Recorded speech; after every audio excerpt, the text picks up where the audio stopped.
Olha, eu me criei, meu pai gostava muito de ler a Bíblia. Então eu aprendi a ler e peguei chamar Escritura Sagrada. E eu lia desde a minha infância. E me casei logo novinha, com 15 anos, louca para possuir uma Bíblia, que eu queria saber da história de Jesus. Mas eu ganhei uma Bíblia, mas como era dos crentes, eu não queria nada com crente. Passou 9 anos em cima de uma banca na minha sala e eu nunca li a Bíblia porque era dos crentes. Mas Deus é maravilhoso. Um certo dia, eu chamei um senhor que morava lá no 21, por nome de Zé Bezerra. Esse homem ia passando, eu fui, chamei ele e pedi a ele para trocar a Bíblia bem novinha minha pela uma dele, que fosse velhinha, mas que fosse da catedral daqui de Dom Manuel. Aí ele olhou para o céu, só muito quente, e disse: ô papai, tem compaixão dessa tua filha? Desveda os olhos dessa tua filha. Minha filha, vá para dentro e leia. Comece no livro de Mateus. A palavra de Deus é uma só. Nunca tinha visto ninguém dizer que a palavra de Deus era uma só. Eu era católica do pé roxo, dessa que beijava a mão do padre. Então, de mês em mês, tinha a missa lá em frente à minha casa, tinha um grupo e eu ia para a missa. Nessa época eu já tinha meio mundo de criança. E eu apanhava minhas criancinhas, quando eu perdia a missa, botava tudo de joelho em frente a uma imagem que eu tinha do coração de Jesus e de Maria, ficava de joelho ali e chorava que só e fazia aquela, tá entendendo? Mas nesse dia que o homem falou isso, esse irmão, Zé Bezerra, então eu passei a ler a Bíblia, entrei para dentro, peguei e li a Bíblia. Meu filho, quando eu li uma semana, eu digo: ih, camarada, eu não vou ser mais católica, não. Houve a primeira missa, eu saí já com a Bíblia debaixo do braço. Cheguei lá, quando terminou a missa, eu cheguei, Padre Cristiano era muito meu amigo, já está na eternidade. Aí eu me dirigi para ele, quando ele estava tirando a roupa de atrás da porta assim, eu me dirigi para ele e falei para ele, eu disse: Padre Cristiano, me diga onde é que se encontra o purgatório, porque eu não durmo sem que eu não respo as almas do purgatório. E ele disse: não existe. Eu digo: então o purgatório é um quarto cheio de purga, é um lençol cheio dele, ele riu que só. Então, meu filho, através disso aí, eu me encontrei com João Idalino. E ele me chamou para mim um culto lá em Edgar Vilarinha, uma casa lá embaixo da minha casa para baixo. Então lá eu vi a palavra de Deus, aí já saí muito feliz. Mas Deus é maravilhoso, ele era da Assembleia de Deus. Eu ainda assisti vários cultos dele, fiquei muito feliz. Então, a partir daí, Papai do Céu enviou a irmã Tacília e a irmã Maria de Basto. Graças a Deus, aí eu entrei na felicidade. Então, glória a Deus, a minha felicidade foi a irmã Tacília, que abriu as portas para mim, mas a irmã Maria. Chegou o dia do meu batismo, eu passei o dia muito feliz, muito bem. Meu marido vinha para o batismo, mas o inimigo fez tudo para ele não aparecer, não vir. Ele foi atrás de um carro em Boa Vista e lá o carro deu prego. O resultado, eu me batizei. Quando eu cheguei em casa, ele estava virado uma fera, mas eu digo: agora eu estou feliz, pode acontecer o que acontecer, eu estou feliz. Então, meu filho, graças a Deus, a minha convenção, desde este momento que o Padre Cristiano disse a mim que não tinha esse negócio de purgatório, eu digo: então estou sendo enganada. Então eu fui na casa de uma pessoa, na fazenda de Pedro João, pedi a Maria Estela que ela me desse a Bíblia de lá de padre, da igreja aqui da Campina Grande, e ela me deu. Eu atestei na minha tudo certinho. Eu digo: ah, meu amigo, eu digo: olha, Maria Estela, a partir de hoje eu não vou ser mais crente, sim, aliás, católica, mas sim crente. E a partir de hoje, a partir daquele momento, passei a ler a Bíblia. Houve outra missa, eu fui, compareci lá, perguntei outra vez a Padre Cristiano qual era o dia que Deus tinha abençoado, descansado e santificado. Ele disse: no Velho Testamento é o sábado, mas nós estamos no Novo. Eu digo: Jesus não veio desmanchar o que o Pai fez, não, ele veio cumprir. E sei que nós tivemos esse debatezinho. Glória a Deus, eu sou feliz. Já estou com mais de 50 anos na Igreja Adventista. Continua na próxima semana.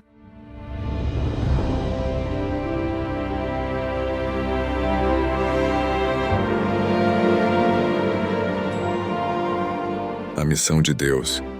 A minha missão. feliz sábado a todos e a todas. Que grande alegria, grande satisfação estarmos juntos mais uma vez em nosso canal para mais uma recapitulação da lição da Escola Sabatina. Desejando que Deus abençoe sua história, sua vida, sua família, sua saúde, seu trabalho, e que assim nós possamos fazermos com que a nossa vida seja relevante para Deus, para nós mesmos e para o nosso próximo. E hoje nós temos a grande alegria da participação do nosso querido irmão, amigo e pastor eterno Aguinaldo, uma pessoa extraordinária, juntamente com sua esposa, que realiza um grande trabalho, né, pastoreando igrejas, hoje no município de Cupira, um município bonito, onde tem as pessoas mais bonitas do estado de Pernambuco, né? Cupira é uma cidade bacana, né? E com a chegada do pastor Aguinaldo, o povo já era bonito, agora ficou mais belo, mais maravilhoso ainda. Pastor Aguinaldo, sua saudação inicial, seja bem-vindo e que Deus continue lhe abençoando. Está tudo bem aí? Bom, olá, Matusalém, olá, meus irmãos, a cada um que estão nos ouvindo. É verdade, depois dessa introdução de Matusalém, eu fiquei mais bonito e o povo de Cupira também. Verdade seja dita, a beleza está no interior, né? Do jeito alegre, feliz de Jesus em nós. Nós somos muito mais felizes e bonitos também. Verdade seja dita. Mas é uma honra, um prazer estar aqui. Mais uma oportunidade, né? Sinto-me honrado pelo convite. Uma alegria imensa. O convite, que a lição parece muito com o senhor, né? A lição ela tem aquela abordagem, né? Ela trabalha em cima de Abraão, do carisma de Abraão, né? Do acolhimento de Abraão, né? Da história de Abraão. Eu achei muito parecida a lição com a sua história, com o seu ministério, né? De acolhimento, de assistência aos irmãos, né? Um dos trabalhos pastorais que a gente mais admira é o de pastor Aguinaldo, né? Ele tem realizado um grande trabalho nessa área, né? Nessa área de atuação, né? Da visitação, do cuidado, do carinho com os irmãos. Eu achei muito pertinente o pastor Aguinaldo participar, porque é a cara dele essa lição, que é exatamente o que tem como título Compartilhando a Missão. E em João capítulo 13, versículo 34 e 35, diz: eu lhes dou um novo mandamento, que vocês amem uns aos outros, assim como eu os amei, que também vocês amem uns aos outros. Nisto todos conhecerão que vocês são meus discípulos, se tiverem amor uns com os outros. Pastor Aguinaldo, que verso bonito, né? Ao longo dessa lição, né, vai abordar exatamente como o amor ele se torna prático na vida, né? E o primeiro tópico da lição, pastor, é o dom da hospitalidade. Está ali, né, no capítulo 14, né, do livro de Gênesis, capítulo 18, melhor dizendo, versículo 1 até o versículo 15, que elementos de hospitalidade nós podemos observar na resposta de Abraão aos convidados, né? Que convidados eram esses, pastor? E como é que efetivamente Abraão ele demonstra o seu carisma, a sua hospitalidade nesse contexto aqui do capítulo 18, versículo de 1 a 15? Veja só, lá já no verso, para memorizar, eu fiquei repetindo várias vezes, né, essa leitura aqui, que vem assim: eu lhes dou um novo mandamento, que vocês amem uns aos outros. Jesus ele fala assim para nós, né, que nos dá esse mandamento, mas ele não faz sem demonstrar um compromisso conosco, né, sem demonstrar algo que ele também dá para cada um de nós. Ele nos dá uma ordem, mas ele cumpre essa ordem quando ele diz assim, ó, assim como eu os amei. Então, ele não pede simplesmente para amar, né? Tem uma palavra que diz assim, ó, faço o que eu mando, mas eu não faço o que eu faço. Não, com Jesus não é assim. Ele manda, ele pede para a gente amar uns aos outros, assim como eu vos amei. Então, ele age, ele dispensa o amor dele na expectativa que nós, ao recebermos o amor dele, amemos uns aos outros também. Né? Então, é como se fosse um discipulado, um ensinamento, uma proposta. Faça como eu estou fazendo. Eu amei, assim como eu amo vocês, ame aos outros. Então, é um pedido que ele faz, né? em resposta ao agir dele. Agora, se tratando da pergunta aí do que o Abraão, ao chamado de Abraão, né, e Abraão, né, nós encontramos, desde o início, Abraão desejava ser usado por Deus em missão. Essa verdade pode ser vista ali no Gênesis 18, quando Deus alertou sobre o que aconteceria com Sodoma e Gomorra, não é verdade? E certamente o Senhor Deus não fará, está escrito, né? Não fará coisa alguma sem ter revelado o seu segredo aos seus servos, os profetas. Está escrito em Amós 3:7. E Deus, então, ele faz isso, ele convida Abraão, Abraão se coloca à disposição, e dentro desse chamado que Deus faz a Abraão, a gente percebe em Abraão uma disposição, né? Uma disposição de atender, uma disposição de servir, uma disposição de levar avante, passar para adiante o que Deus, a promessa que Deus faz para ele, né?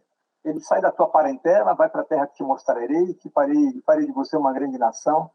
Então, Abraão vai nessa direção, submisso e obediente, e mais do que isso, o fato de Abraão ser, a lição é assim, né? A gente vai e volta. O fato de Abraão ter recebido esse chamado demonstra o acolhimento, o jeito dele. E aí a lição, ela trata desse aspecto. Ao longo do capítulo, ao longo dessa lição dessa semana, nós encontramos 3 qualidades de Abraão. Está na lição, né? Hospitalidade, amor, oração. E são qualidades que precisam estar na vida de todo cristão. Está na vida de todo cristão, essas qualidades. E essas qualidades, elas promovem, vão ser instrumentos importantes na missão, né? No cumprimento do chamado que Deus faz para cada um de nós. Tem um pensamento cristão que diz o seguinte, de Robert Coleman: quando o nosso coração está cheio da presença de Cristo, compartilhar a missão de Deus é tão inevitável quanto contagiante. Gostei dessa palavra, Matusalém. Muito boa. E ainda dentro desse pensamento, eu gosto do que Ellen White escreveu no livro Grande Conflito, página 343. Diz assim, os homens são instrumentos nas mãos de Deus, por ele empregados para cumprirem seus propósitos de graça e misericórdia. Cada um tem uma parte a desempenhar na missão de salvação. E a cada qual é concedida uma porção de luz, adaptada às necessidades de seu tempo, e suficiente para habilitar e efetuar a obra de Deus, a obra que Deus lhe deu a realizar. Gostei também dessa palavra. Frase extremamente relevante, não é? E pastor, continuando, não é? Ainda no capítulo 18, a partir do versículo 16 até o verso 33, né? O amor de Abraão por todos, né? Então, Abraão, ele alarga o sentimento dele de hospitalidade, de amorosidade, não é? E de respeito, não é? E como Abraão exerceu sua grande qualidade do amor por todas as pessoas, sem distinção de tribo, raça ou povo, com base aqui nesse texto, a partir do verso 16. Me permita falar ainda um pouquinho sobre a questão da hospitalidade, né? Rojão. Na história bíblica nós encontramos as narrativas de pessoas escolhidas por Deus para a missão pessoas que foram muito hospitaleiras, como foi o caso de Abraão, com os anjos e o próprio Jesus. Por isso o apóstolo Paulo recomendou que praticássemos a hospitalidade ao escrever aos Hebreus. E lá em Hebreus capítulo 13, verso 2, Paulo escreveu da seguinte forma, falando sobre Abraão e tudo mais, né? Não vos esqueçais de praticar a hospitalidade, pois agindo assim, mesmo sem perceber, alguns acolheram anjos, não é? Muitos acolheram anjos. Então, agora, voltando à questão de como a gente, né, da hospitalidade, como a gente pode imitar a Abraão, né? Abraão era hospitaleiro, essa é a questão. Ele tomou a iniciativa de oferecer pousada aos visitantes. Você lembra da história que está lá no capítulo? Pousada aos visitantes. Foi muito cortês. Ele oferecendo refrigério com a lavagem dos pés, como sinal de cortesia, E, por fim, também foi muito amável com os forasteiros, servindo bom alimento para todos, preparados com amabilidade. Um detalhe interessante é o seguinte: as pessoas usadas por Deus, elas são usadas na medida em que elas se colocam à disposição e são hospitaleiras. E é por isso que o texto de Paulo fala ali que as pessoas acabam recebendo anjos. E, bom, hoje em dia, a igreja era mais comum isso, né? Quando alguma pessoa chegava na igreja e que não era da nossa comunidade ali, ou da igreja ali da cidade, ela não ia para casa sem alguém convidar ela para poder almoçar. Lembra disso? Era muito comum. Exato. Essa hospitalidade era muito comum, oferecer, né? Outro tipo de hospitalidade era quando a gente sabia que tinha uma pessoa procurava, estava passando por alguma necessidade. A mobilização era, pelo menos é a impressão que eu tenho, era muito maior do que hoje. Os irmãos eram mais, né? Eu não sei se é porque muitos têm aproveitado da boa fé das pessoas, né? Mas o fato é que o cristão, ele, quando eu falo assim, muitos têm aproveitado da boa fé das pessoas, eu falo no sentido de que algumas aproveitam, né, da boa fé e para tirar proveito, para usufruir, né? Até, quem sabe, para causar um dano, né? Roubar, fazer alguma coisa. Mas a ideia é que o cristão ele precisa ter esse sentimento de hospitalidade. Ele não pode perder essa essência que vem de Cristo. Exato. Pastor, aí traz aqui o espírito de oração de Abraão, trazendo ali, continuando ainda a partir do verso 23, e aproximando-se a ele, disse: destruirás o justo com o ímpio? Se houver, porventura, 50 justos na cidade, destruirás ainda assim, e não pouparás o lugar por amor de 50 justos que nelas se encontram? Aí vai transcorrendo, Abraão ele vai caindo até chegar o número de 10, e Deus demonstrando, né, o seu amor pela humanidade. Mas aqui mostra o espírito de oração, né, que Abraão desenvolveu. Né? E em Tiago 5,16 diz: confessai, pois, os vossos pecados uns aos outros, e orai uns pelos outros para seres curados, pois muito pode, por sua eficácia, a oração do justo. Tem ali o contexto, né? Sobrinho dele na cidade corrupta de Sodoma, e agora, né, indistintamente, né, pela família e pela cidade, Abraão ele pede a Deus, intercede a Deus por oração, né, através da oração, por essa cidade ímpia, por essa cidade corrupta. O que isso nos ensina, pastor, sobre o poder da oração intercessória? Gente, a gente não dá conta, né? Mas a oração intercessória ela tem um poder, e milagres têm acontecido. Muitas vezes são tantas as demandas, né? São tantas as necessidades, que às vezes a gente não dá conta dos milagres que Deus opera na vida de cada um de nós. Basta pensar que Deus, a cada dia que nós acordamos, é um milagre realizado. Não é verdade? Primeiro ponto. E no que se refere à intercessão de Abraão, é a maneira como vidas podem ser salvas na medida que nós intercedemos, na medida que nós fazemos alguma coisa por essas pessoas que estão perdidas, desiludidas, enganadas pelo mundo. O mundo hoje ele quer ter paz, ele quer ter felicidade, mas ele busca onde não tem paz nem felicidade, né? Que é no materialismo, que é na prática da vontade própria, dos prazeres. Mas a felicidade e a paz está em servir a Jesus, em obedecer ao que Jesus orienta, porque, afinal de contas, ele é o Criador. Ele sabe o que é melhor para nós. Não é verdade? É verdade. Então, a intercessão tem esse aspecto importante de a gente tirar o olhar de nós mesmos e olhar a necessidade do nosso próximo. Não é verdade? De tirar o olhar do nosso umbigo e verificar a necessidade das pessoas. E, lógico, é muito importante que a intercessão ela seja acompanhada de algum tipo de ação, né? Podendo acompanhar de algum tipo de ação no acolhimento, quem sabe andando uma segunda milha, ajudando com recursos, e assim por diante.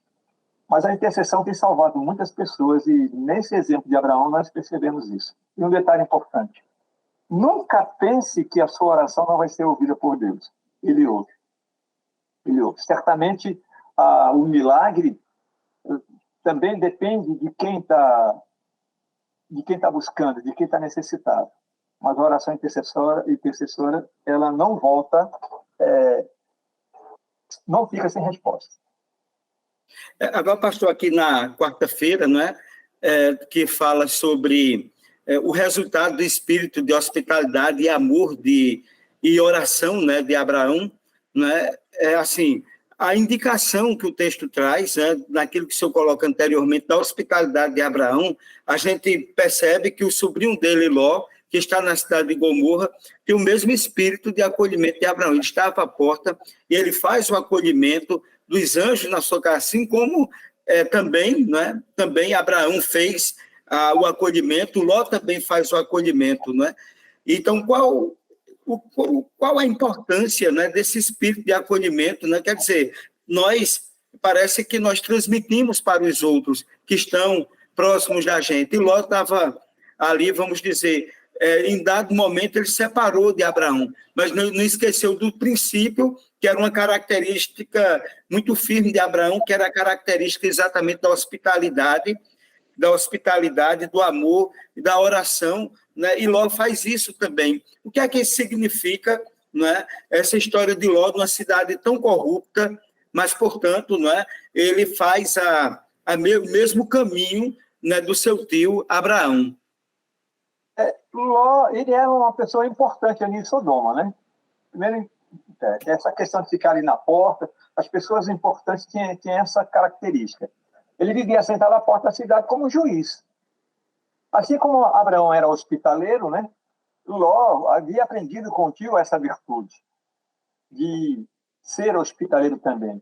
E hospedou, foi graças a esse princípio que ele hospedou os anjos, ele conseguiu, ele recebeu os anjos. Se ele não tivesse esse espírito de hospitalidade, certamente, possivelmente, os anjos passariam, não é? E isso possibilitou a salvação de parte de sua família.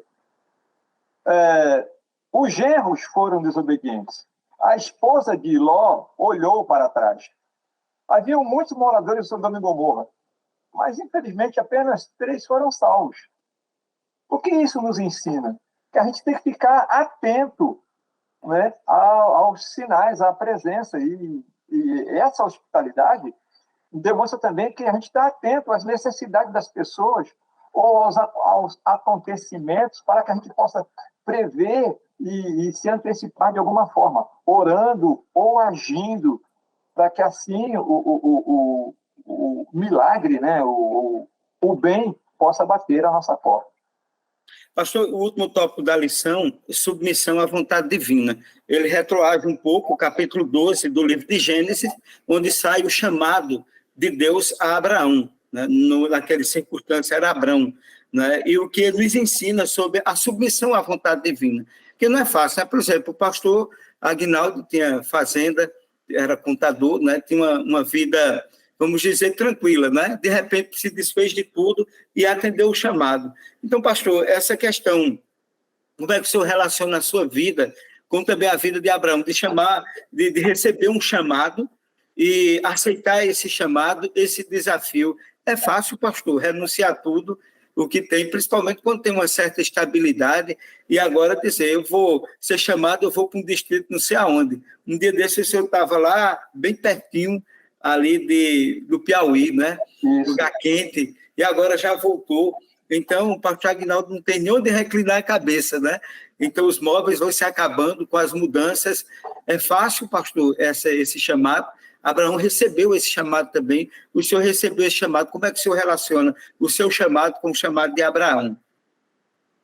É verdade. Olha, quando eu recebi o chamado, algumas pessoas acharam que foi uma loucura da minha parte. Mas, sabe, novamente vem a questão da disposição de querer servir a Deus. Eu recebi alguns estudantes de teologia na minha casa, quando eles estavam lá pela cidade, comportando, vendendo livros, né, para quem não tem a ideia direito do que é a comportagem. E eles contavam as histórias deles, eu ficava com o coração premindo, né? Poxa, é isso que eu quero. Eles apresentavam o cuidado que Deus tinha para eles. E, ao mesmo tempo, eu via a disposição que eles tinham, né? Normalmente, mesmo naquela labuta que eles tinham de conseguir levantar os recursos para poder voltar para a faculdade, realizar um sonho de estar no ministério, eu via a disposição deles, eram pessoas amáveis, bondosas, né? E nesse período, ao mesmo tempo, eu com minha esposa, né, e os irmãos, como eu falei, a princípio, no começo da nossa história cristã com a Igreja Adventista, nós percebemos essa facilidade por parte dos membros de serem mais acolhedores. E eu segui os exemplos de alguns irmãos que faziam isso. E eu acabei desenvolvendo esse espírito hospitaleiro. Até hoje, né? Somos assim. E isso me favoreceu no sentido de receber a história deles, perceber a história deles, de verem como Deus cuidava deles, e eu senti o desejo de também ser cuidado por Deus. Foi quando nasceu no meu coração o desejo de ir para o ministério. Só que eu entendi também que para seguir a Jesus, a gente não pode ficar apegado à empresa, à casa, que eu tinha uma casa, à fazenda, que eu tinha uma propriedade. Eu não poderia me apegar. O último bem que eu acabei vendendo foi a fazenda. Eu até chorei. Eu falei, Senhor, o Senhor me deu e agora está pedindo para me vender? Né? Aconteceram, logicamente, algumas circunstâncias. Eu chorei. Foi difícil nesse momento. Mas, posteriormente, eu entendi. Um colega meu, comentando com ele, disse, rapaz, Deus me deu uma fazenda, eu vim para o ministério, estava aqui fazendo a vontade dele e agora acontece isso que aconteceu, de eu ter que vender a propriedade. E aí o colega me falou algo muito sábio, eu creio que foi inspirado por Deus. Ele falou assim, olha, Deus permitiu que isso acontecesse, para que você não voltasse atrás. Aí ele citou o exemplo de Eliseu, né, que queimou os carros de boi, fez lá o sacrifício e tudo e tal. Porque se você se encontrasse em alguma outra de uma dificuldade, você poderia querer voltar para trás. Quer saber de uma coisa? Eu não estou para isso aqui, não. Eu vou voltar, porque o ministério é um desafio. Né? A vida cristã, ela é um desafio. E se a gente não derrubar, não queimar os carros, não passar para frente, não deixar para trás, a gente volta. Em alguns momentos, o desejo de voltar. Então, depois eu compreendi que foi uma bênção para a minha vida. Um desafio. Então, é um desafio. O chamado é um desafio. Um desafio a confiar em Deus. É um desafio de que você não deve mais pensar, não deve pensar no que você tinha. Você tem que começar a pensar no que você vai ter. A salvação em Cristo Jesus. A vida eterna. Morar em ruas de ouro. Não é? O que a Bíblia relata para cada um de nós. Deus vai fazer novos céus e nova terra. Apocalipse capítulo 20, 24. A gente vai enxugar dos olhos toda lágrima e nós vamos viver eternamente com Deus. Então a gente para de olhar para trás e começa a olhar para frente. E eu penso que foi isso que Abraão fez. Porque Abraão morava em Ur dos Caldeus, era uma cidade próspera também. E aí ele saiu para uma terra que ele tinha uma ideia, mas não sabia exatamente como é que era. Ele confiou totalmente em Deus. Então o chamado tem esse desafio de ter que confiar totalmente em Deus. E o que eu posso dizer da minha história é o seguinte: foi muito melhor. Incomparavelmente muito melhor. Tive mais tempo com meus filhos, eram arqueólogos, pensava muito no trabalho. A gente tem aquela ideia de futuro, né? Fazer um pé de meia para ter um futuro e tudo mais. E até hoje, outro dia estava conversando com a minha esposa, é assim, o nosso futuro está nas mãos do Senhor. E foi muito melhor porque Deus nunca nos deixou faltar nada. Agora de manhã eu estava conversando com o meu filho mais novo. Eu tenho 2 filhos. O primeiro foi com luta, a verdade seja dita. Hoje está casado, me deu um neto, formado em psicologia, trabalha aqui numa cidade vizinha, está estabelecido. O mais novo, agora, nesse final de ano, foi para o exterior, se formou em medicina, né? E a gente conversava, e ele, meu filho, agora de manhã, conversava comigo, pai, está terminando. Mais um pouquinho termina. Como a gente achava, né? Que grande desafio foi no começo. E agora o desafio passou, né? A dificuldade passou. Mais um pouco eu me formo, estarei também estabelecido. O senhor já não vai mais precisar se preocupar, né, com meus estudos, com o aspecto financeiro comigo, porque nós vencemos. O senhor me ajudando e eu aqui estudando. Nós vencemos, para dizer a verdade, meu filho. E quem é que fez isso para nós? Foi Papai do Céu. Papai do Céu que fez isso, porque, imagine, quem conhece a vida de um pastor da igreja adventista sabe que a remuneração dele não é lá essas coisas. No entanto, Deus foi provendo de tal maneira que o menino vai se formar agora. Né? Um menino já de 20, 30 anos já. O menino vai se formar agora. Já se vão 8 anos estudando. Teve a pandemia que atrasou aí o processo, mas já se vão 8 anos. Então, é muito melhor com Deus do que sem Deus. E os sonhos que nós precisamos ter, se nós aprendemos a sonhar o sonho de Deus, e qual é o sonho de Deus? O céu. E tem sonho melhor do que viver no céu? Não existe sonho melhor. Abraão sonhou, os milagres aconteceram. Eu sonhei, os milagres aconteceram. Ouvimos o chamado de Deus, Deus operou, e aqui estamos nós contando a história. Ele, Muito bem, pastor. e eu aqui para você. Muito bem. Pastor, concluindo aí, qual, assim, vamos dizer, na trajetória do seu ministério, qual o ponto que o senhor destacaria, que o senhor disse, assim, esse ponto, ele foi, assim, vamos dizer, um desafio, mas foi uma grande vitória ao longo do seu ministério. Qual foi o maior triunfo no seu ministério, né? De visitação, de acolhimento, que o senhor realiza esse trabalho de forma tão grandiosa, como poucos pastores fazem esse trabalho de acolhimento, de visitação. Qual foi o ponto que o senhor entendeu que esse fez a diferença na sua vida? Eu conheci um rapaz chamado Dailton, em Valença. E esse camarada, ele era alcoólatra. E ele cantava muito bem. Ele tinha uma voz bonita, ele cantava muito bem. E eu bati de frente muitas vezes com a comissão da igreja, porque a comissão da igreja falava assim, rapaz, esse camarada não pode, passou e ficava. E eu falava, tem paciência com ele, ele não pode, não sei o quê. Ele tem dificuldade, alcoolismo é uma doença, não é um problema de caráter. O camarada está certo, ele adquiriu isso. E sabe qual foi a grande... Dois momentos importantes. Uma foi ver Dailton ter se recuperado da bebida pelo poder do Espírito Santo de Deus.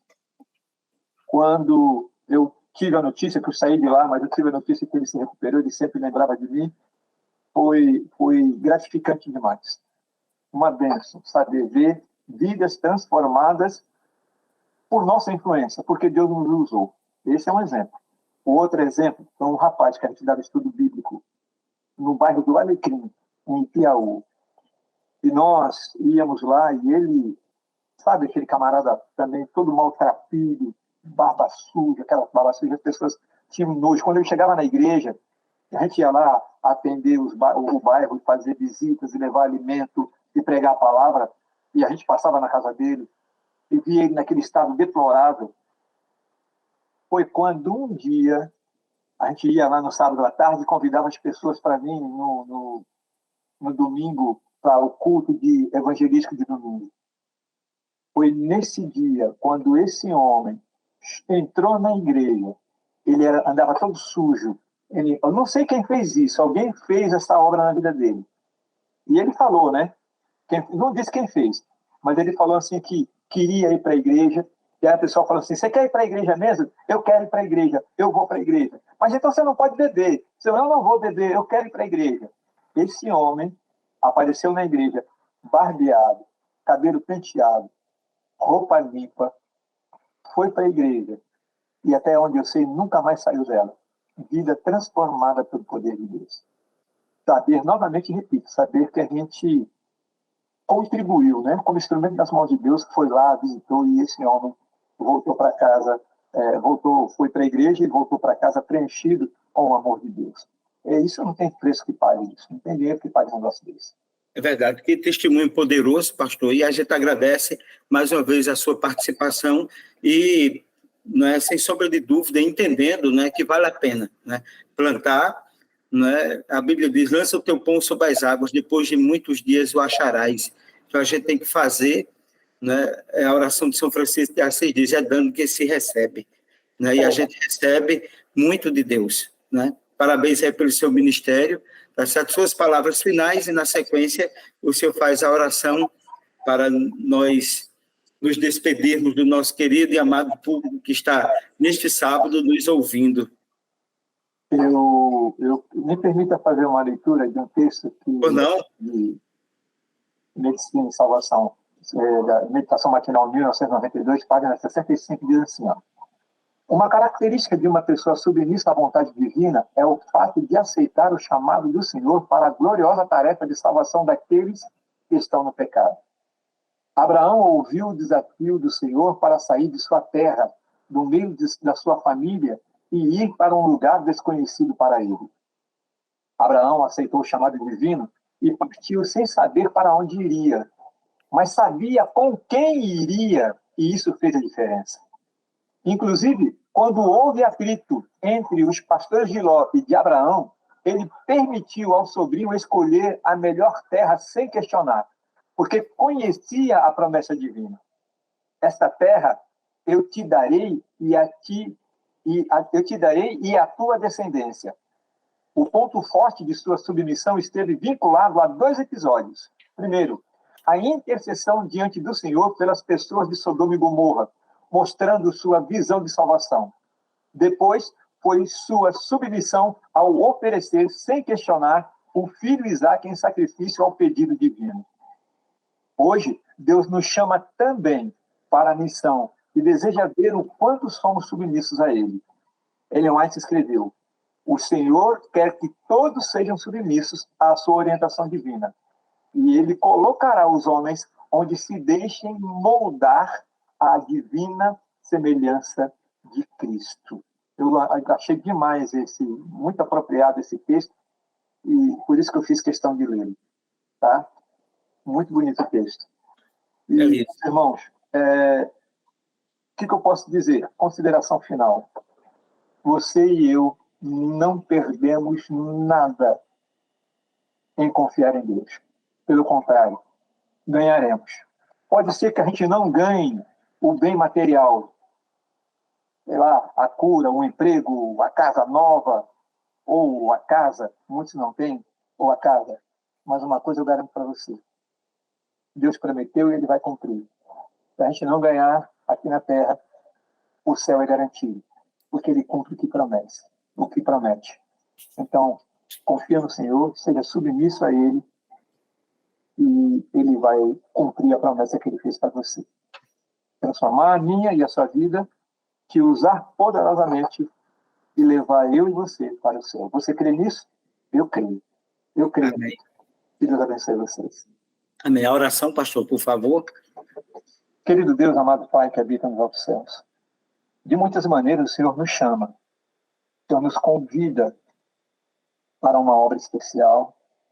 Cada um no seu tempo, da sua maneira, mas o Senhor nos convida a sermos hospitaleiros, amáveis. O Senhor nos convida a sermos missionários. O Senhor nos convida a confiar nas tuas promessas e, em resposta à confiança e à submissão, em resposta à obediência, o Senhor nos promete salvar para viver eternamente. Nós agradecemos, Senhor, a promessa que fizestes a cada um de nós e pedimos que nos conceda porção dobrada do teu Santo Espírito e a coragem necessária para fazer a tua vontade em nosso viver. É minha oração, é a nossa oração, em nome e por amor de Jesus. Amém. Amém. Amém.